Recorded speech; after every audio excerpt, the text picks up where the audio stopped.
wajib semua BUMN dan seluruh entitasnya punya sertifikasi SMA. Terbukti di situ bahwa BUMN yang mendapat skor tinggi sekali, sangat tinggi, bahkan saya bilang hampir sempurna gitu ya. Kasus-kasus korupsinya masih banyak. Teman-teman berlomba-lomba untuk terlihat paling bagus, untuk membersihkan air yang bocor di lantai.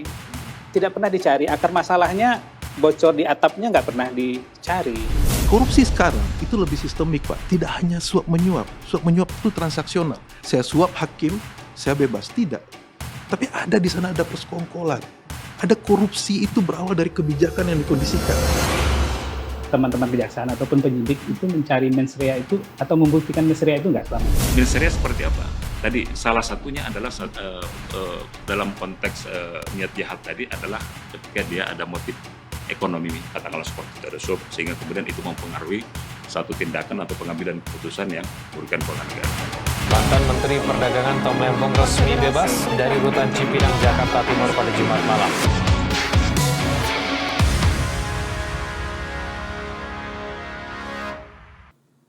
Ya, selamat pagi pemirsa, selamat pagi rekan-rekan business leaders di seluruh Indonesia. Bertemu lagi dengan kami dari Obrol Bisnis. Pagi ini kita membahas isu yang sebenarnya sangat menjadi perhatian kita di dunia bisnis, yakni seputar bagaimana risiko bisnis itu harus berhadapan-hadapan dengan tuduhan korupsi, sehingga akhir-akhir ini kita menemui banyak kasus yang terkait dengan bisnis, tapi yang secara bisnis sebenarnya visible, yang secara bisnis sebenarnya masuk akal, tetapi dalam kacamata hukum itu bermasalah. Yang terakhir, yang masih hangat tentunya kasus seorang videografer di Sumatera Utara yang kasusnya sempat ramai beberapa waktu lalu. Sebelumnya kita pernah mendengar ada Direktur Utama ASDP, Ibu Ira Puspadewi, yang juga berdasarkan analisa akal sehat, beliau sudah melakukan proses bisnis secara kehati-hatian, secara sangat hati-hati, tapi ternyata beliau tetap dalam kacamata hukum bersalah, atau paling tidak didakwa sampai ke pengadilan,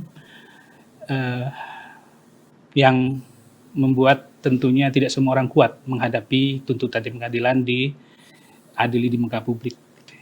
Dan sebelumnya ada kasus Ibu Karen, Direktur Utama Pertamina. Ada yang lebih besar lagi kasus Pak Tom Lembong yang sedianya hadir di sini bersama kita. Tapi berdasarkan komunikasi dengan tim beliau tidak bisa hadir. Dan kami mohon izin Pak Tom memutar video Pak Tom di awal acara ini sebagai pembukaan, karena memang inspirasinya adalah tentang bagaimana Pak Tom menghadapi situasi ini dengan gagah berani, dan harusnya ini menjadi titik balik kita bersama sebagai warga negara, bahwa selevel Pak Tom pun tetap patuh kepada hukum dan menjalani apa yang seharusnya dijalani di penjara selama 9 bulan, walaupun pada akhirnya Pak Tom dibebaskan dengan abolisi. Ya. Dan banyak kasus lainnya yang mungkin tidak terangkat ke permukaan, tapi kita mengharapkan bahwa penegakan hukum itu benar-benar memberikan sesuatu yang bermakna bagi negara, bukan sekedar hukum itu untuk menghukum orang, atau bahasa dari seorang profesor hukum, bahwa hukum itu harus menjadi alat bagi manusia, bukan manusia diperalat oleh hukum. Nah, dalam konteks besar ini kami mengangkat bahwa dunia bisnis itu sangat terpengaruh oleh pola penegakan hukum di Indonesia, dan ini harusnya menjadi bahan koreksi juga bagi penegak hukum. Nah, bersama kita pada pagi ini kita undang dari penegak hukumnya, dari Pak Zulkifli dari Satgas Pidana Khusus dari Kejaksaan Agung Republik Indonesia. Selamat pagi, Chief Zul, ya Chief Zul ya panggilannya. Kemudian bersama kami juga ada yang beliau juga masih ditugasi di Polri, Pak Pustera, Aulia Pustera, yang merupakan mantan penyidik KPK IM57 Pak ya. IM57.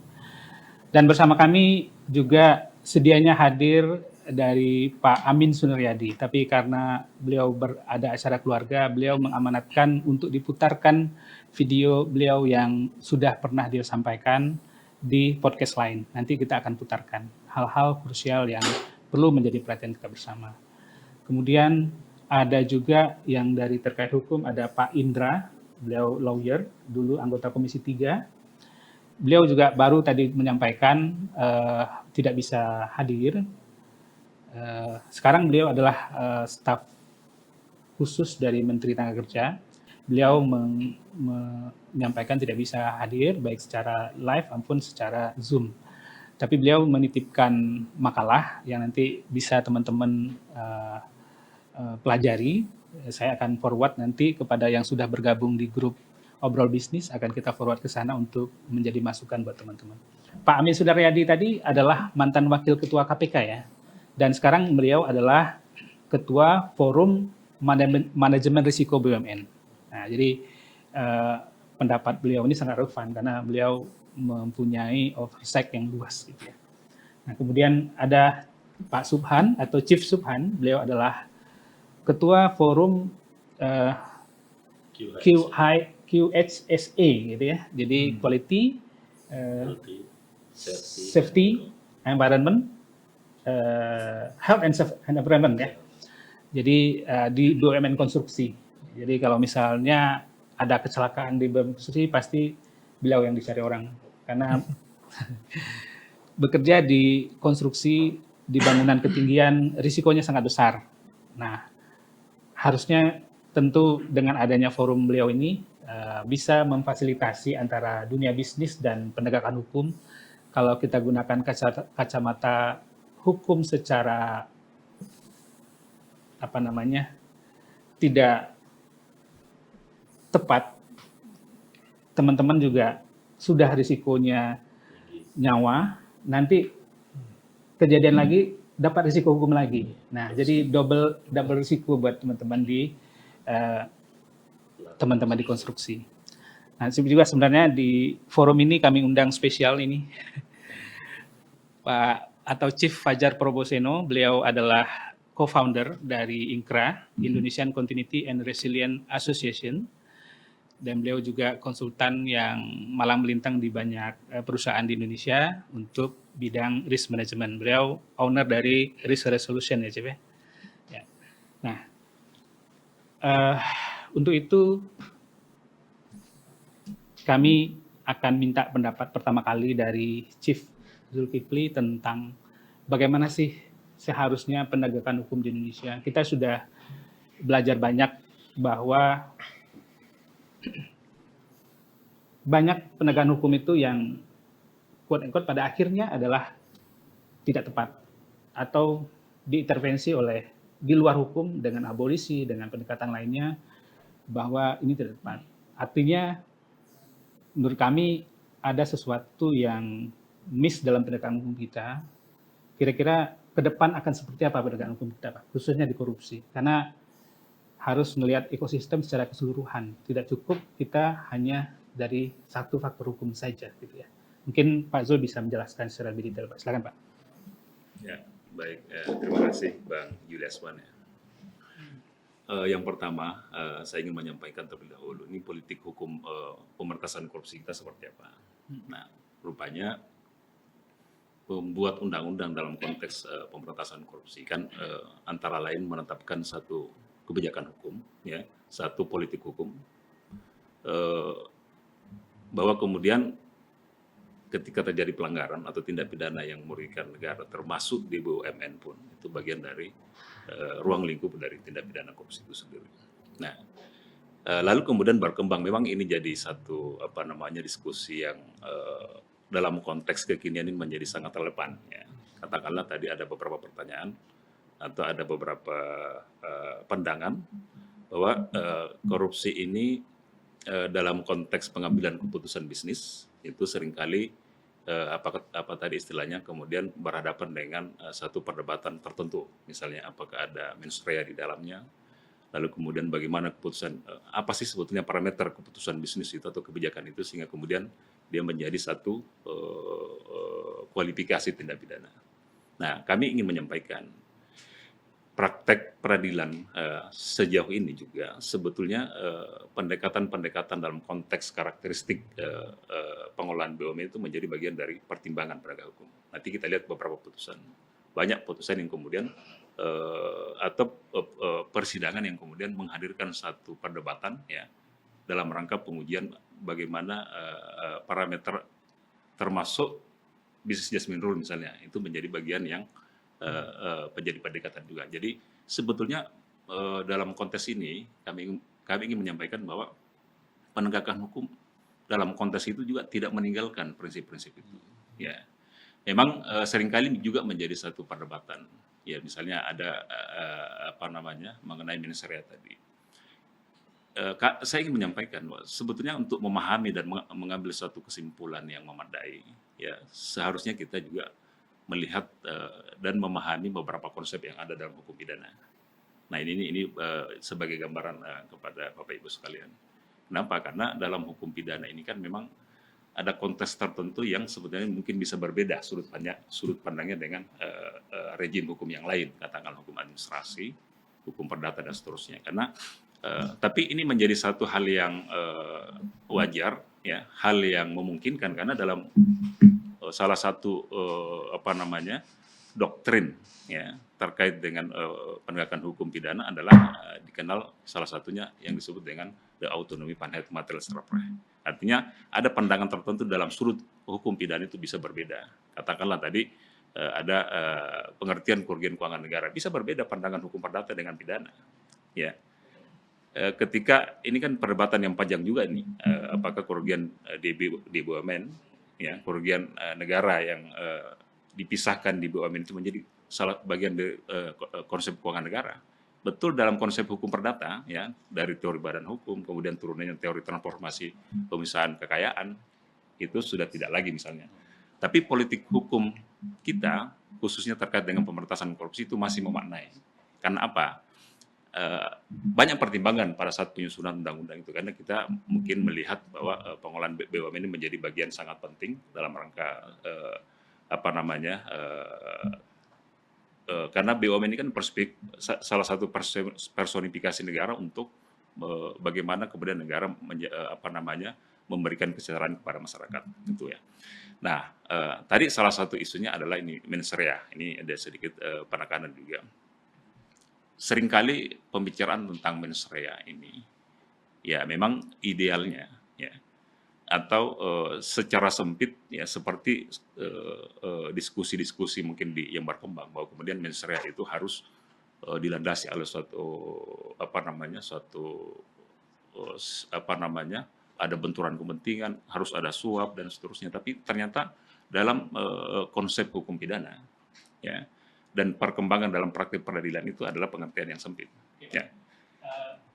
Jadi sebenarnya teman-teman kejaksaan ataupun penyidik itu mencari mens rea itu atau membuktikan mens rea itu nggak selama ini? Atau karena susah jadi nggak dibuktikan gitu? Karena yang kami lihat bahwa baik di KPK maupun di kejaksaan itu lebih mengejar kepada kerugian negaranya. Betul. Nah, padahal ya dari Pak Amin Sunaryadi mengatakan bahwa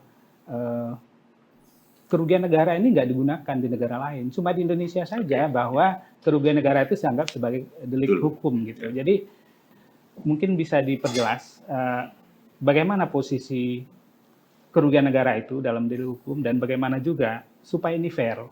Ada juga yang tadi misalnya Kak Bu Ira yang sudah mengorbankan karirnya di luar negeri untuk mengabdi bagi negara. Bu Karen juga karirnya cuman cemerlang ya sebelumnya di perusahaan tambang luar, masuk ke negara malah jadi pesakitan.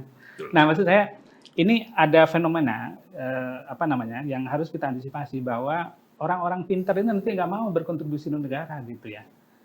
Jadi maksud saya kita harus lihat ini secara komprehensif bahwa kalau memang selama ini ada yang kurang pas, ke depan harus kita perbaikinya seperti apa? Mungkin Pak. Ya.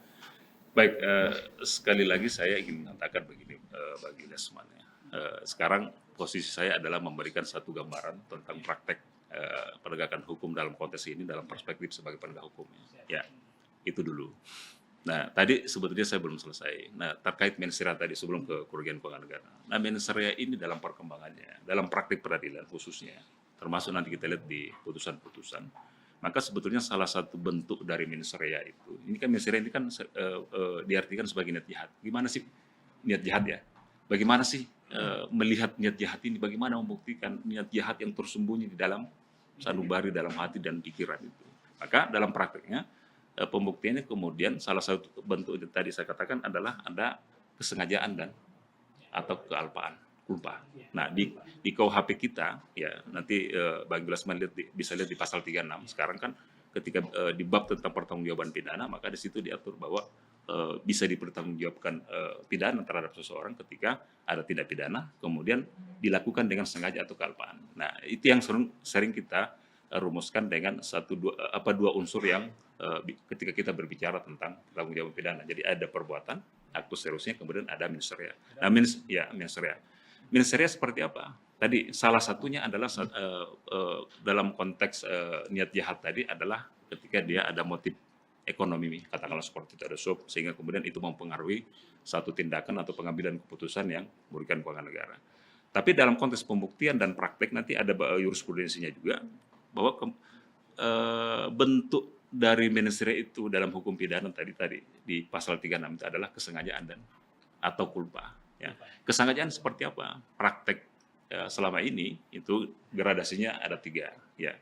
Ada tiga. Ada kesengajaan sebagai maksud atau tujuan. Ini yang sepertinya corak ini lebih mendekati kepada tadi kita menginginkan suatu pemahaman dan pembuktian mens rea terhadap sesuatu yang secara langsung mendapatkan keuntungan, katakan seperti itu.